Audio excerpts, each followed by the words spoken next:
Okay, so we're gonna go over adding new paper.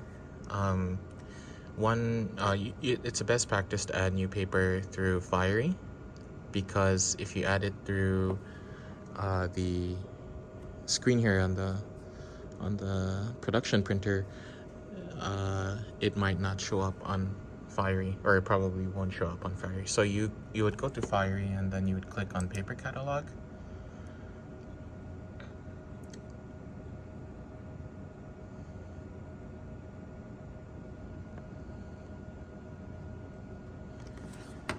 Fiery takes a moment here. Okay, so what you see here is all of the paper that we've programmed and calibrated through Fiery. If you want to make your own paper, or if you, let's say you bought new paper and you need to program it here, you would click Add New and then type in the name of your paper. I usually go for this type of naming convention where I name the brand name, the type of paper, and after that I say what's the weight, like 100-pound cardstock, and I end it with the size. You would find the weight of your paper on the packaging. Look for the grams per square meter units weight that describes the paper. So there are multiple selections here. I'll talk about heavy here. So heavy, usually that's cardstock, and this heavy one is used for the 32-pound paper. You would use this for uncoated paper. There's other things like clear film. You must ensure that it's laser safe clear film. Labels, again, ensure that it's laser safe. Tabs, there's regular bond paper, and now we're getting to the coated paper. So if you have paper that's coated on one side, meaning that, like, let's say one side is glossy and the other side is not glossy, then you would click one-sided coated. And likewise, if you have a paper that's glossy on both sides, you would choose the two-sided coated paper. There's matte, textured, there's all types of paper here. Then you would click on the size. Putting the size at the end of the name is so that it's easy to select the paper on the machine, whereas this is where you actually tell the printer what size the paper is.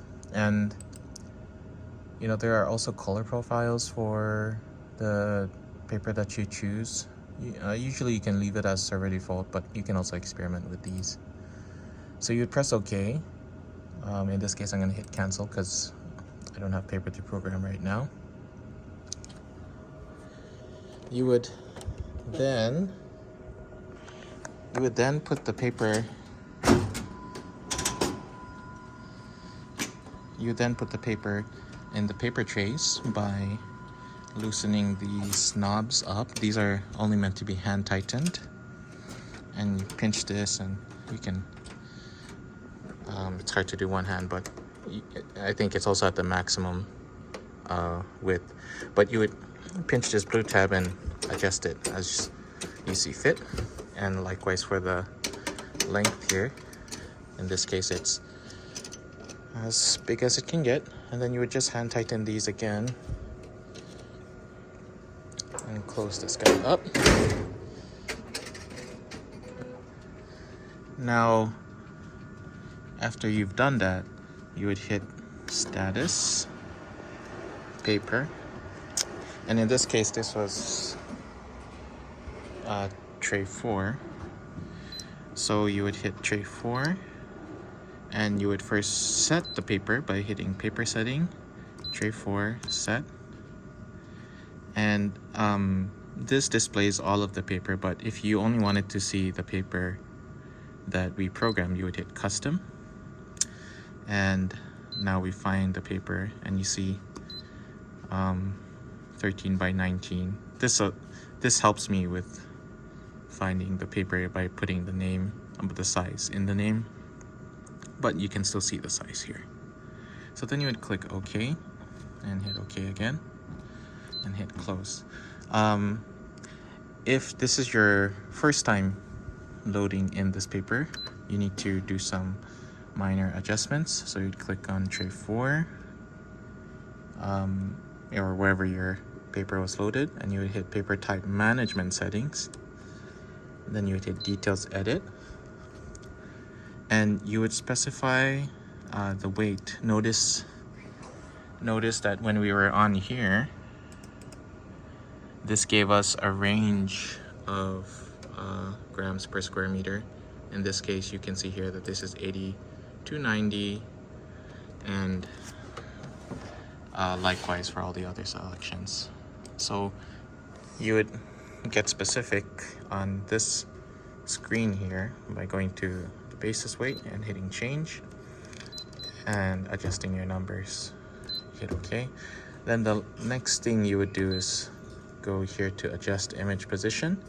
Now I know it says that it's adjusted already, and that's because I've done it in the past, but if it's your first time, it'll probably say not adjusted, and in that case you hit change, adjust automatically.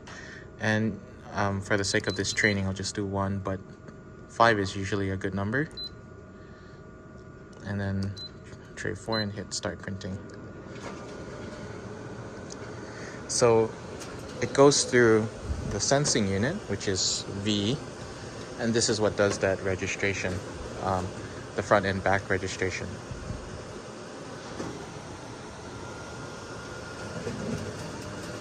So we'll let that print there.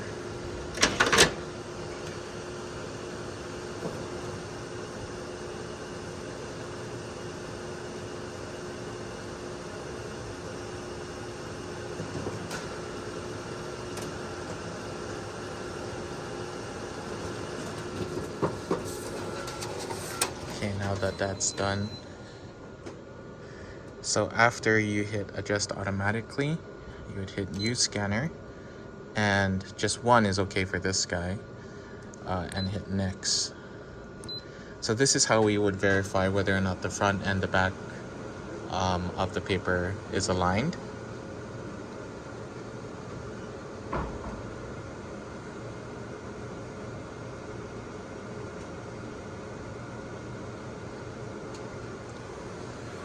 Takes a moment to print.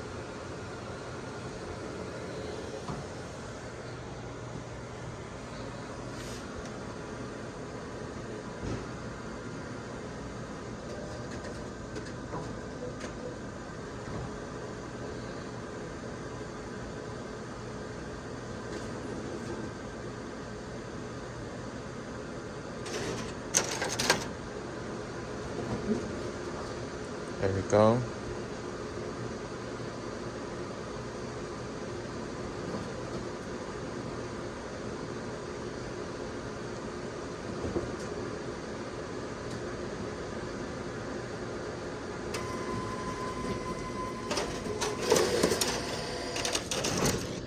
So you would then look at this through a light source, and if the dashed lines and the solid lines and the squares are aligned with the same image on the back, you can see there that you don't see any left or right movement of the objects. So that means it's aligned and that we did a good job.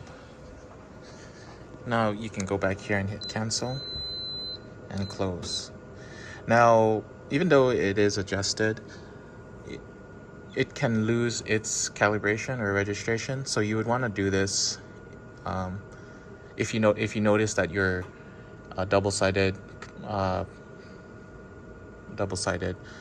project is not aligned. You would want to come to this section and adjust it again. All right, now I'm gonna hit OK, and hit close. All right, that's all.